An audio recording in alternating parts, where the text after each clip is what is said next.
Namaste to everyone. Myself KVS Sashwit here in front of you to present my activity on Indian physiographic divisions. So let's get started. The Indian physiographic divisions are the Himalayan mountains, the northern plains, the peninsular plateau, the Indian desert, the coastal plains and the islands. So let's see them more deeply. First one is the Himalayan mountains. The Himalayas, geologically young and structurally fold mountains, stretch over the northern borders of India. These mountain ranges run in a west to east direction from the Indus to the Brahmaputra. They form an arc which covers a distance of about 2400 km, somewhat in the shape like this. Their width varies from 400 km in Kashmir to 150 km in Arunachal Pradesh. So let's see this in a political map. So here we have the Indus flowing, and here we have the Brahmaputra. One second. Yeah, here we have the Brahmaputra. Now the Himalayas form an arc something like this. So the first of all, the area covered by the Himalayas is 2400 kilometer, and their width near Kashmir is 400 kilometer, and their width near Arunachal Pradesh is 150 kilometer. So as we can see it here, the width near Kashmir is very high compared to the width near Arunachal Pradesh, and the area covered is between Indus and Brahmaputra, and the area covered is 2400 kilometer. So there are three types of Himalayan mountains. They are Himadri, Himachal, and Shivaliks. So let's see these three more deeply. Himadri. The Himalayas consists of three parallel ranges in its longitudinal extent. A number of valleys lie between these ranges. The northernmost range is called the Himadri, or the Great, or the Inner Himalayas. So there are three parallel ranges like this, which are longitudinal, and the topmost one is called the Himadri. It is the most continuous range. It consists of loftiest peaks like Mount Everest with an average height of 6000 meter. So we know the height of Everest is 8848 meter approximately. It consists of loftiest peaks like Mount Everest with an average height of 6000 meters. It contains it contains all the prominent Himalayan peaks. The folds of Himadri are asymmetrical in nature. The core is made up of granite. The folds of Himadri means the mountain formations are asymmetrical, means all are not equal. The peak's height change, and the core is made up of granite. Yeah. So now let's move on to Himachal. The range lying to the south of Himadri forms the most rugged mountain system and is known as the Himachal or the Lesser Himalaya. So the top one is known as Himadri, and the second one is known as Himachal, and they are longitudinal. These ranges are mainly composed of highly compressed and altered rocks. The altitude varies between 3700 to 4500 meters, and the average width is 50 km. While the Pirpanchal range forms the longest and the most important range, the Dhauladhar and the Mahabharat ranges are also prominent ones. The ranges consist of famous valley of Kashmir, the Hangar and the Kullu valley in the Himachal Pradesh. This region is well known for its hill stations. So, for an example, we can take it as Kullu Manali. It lies in the Kullu valley of Himachal. So, this is an example. Now, let's move on to Shivaliks. What are Shivaliks? The outer range of the Himalayas is called Shivaliks. So we saw the top one is Himadri, the second one is Himachal, and the third one is called the Shivaliks.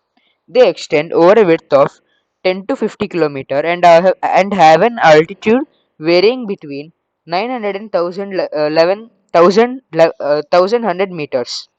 These ranges are composed of the unconsolidated sediments brought down from the rivers by the main Himalayan ranges located farther north. So, the Shivalik range, these mountains are formed from the unconsolidated sediments. Unconsolidated sediments means which are not hard or which are soft in nature, and these are brought by the rivers which come from the Himadri or the Himachal. And this deposition of sediments brought by the rivers from the main Himalayan ranges formed the Shivaliks. And these valleys are covered with thick gravel and alluvium. They contain thick gravel and alluvium. And the longitudinal valley lying between the Lesser Himalaya and the Shivaliks are known as dunes. Dehradun, Kotli Dun and Patli Dun are some of the well-known dunes. Longitudinal valley lying between Lesser Himalaya. So Lesser Himalaya is the Himachal. If we take this as Himachal and this is Shivaliks.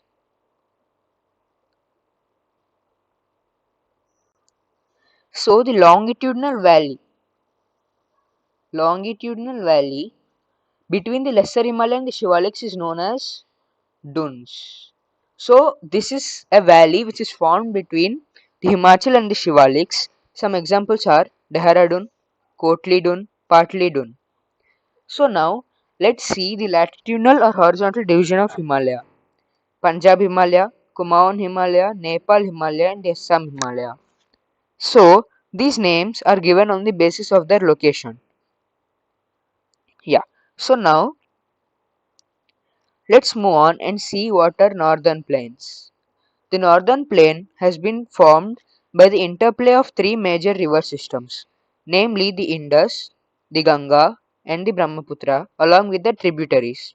It spreads over an area of 7 lakh square kilometer, the plain being about 2400 km long and 242 320 km broad. The western part of the northern plain is referred to as the Punjab Plains, formed by the Indus and its tributaries. The larger part of its plain lies in Pakistan. The Indus and the tributaries, the Jhelum, the Chenab, the Ravi, and the Beas and the Sutlej, originate in the Himalaya. This section of the plain is dominated by doabs. So, what are doabs? Doabs are is a piece of land which is present between the two passing rivers. So, a river is passing like this, and this is river 1, and this is river 2, and there is a plain of land between these two rivers. This is called doab. I hope you would have been understanding what is doab. So, this is the northern plain. It extends from here and all the way near Assam until West Bengal. So this is northern plain. The Ganga plain extends between Ghagar and Teesta rivers. It is spread over the states of North India, Haryana, Delhi, UP and Bihar partly. Jharkhand and West Bengal to its east, particularly in Assam, lies the Brahmaputra plain. So Jharkhand and West Bengal to its east means here is the Brahmaputra plain. This is the Brahmaputra plain. And here the Indus plain. And where the Ganga flows. So Ganga flows somewhat like this. So this is the Ganga plain.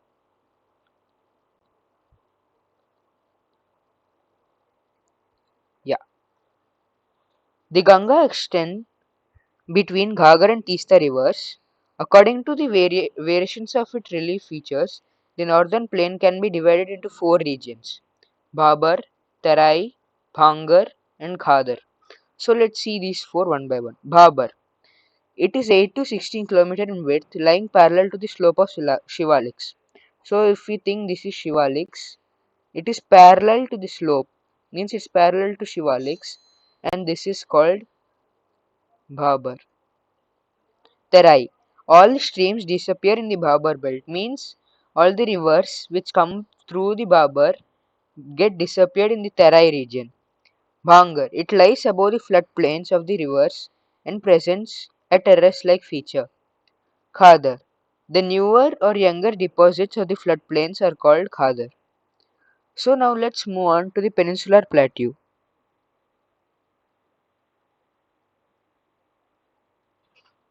The peninsular plateau, there is a spelling change here.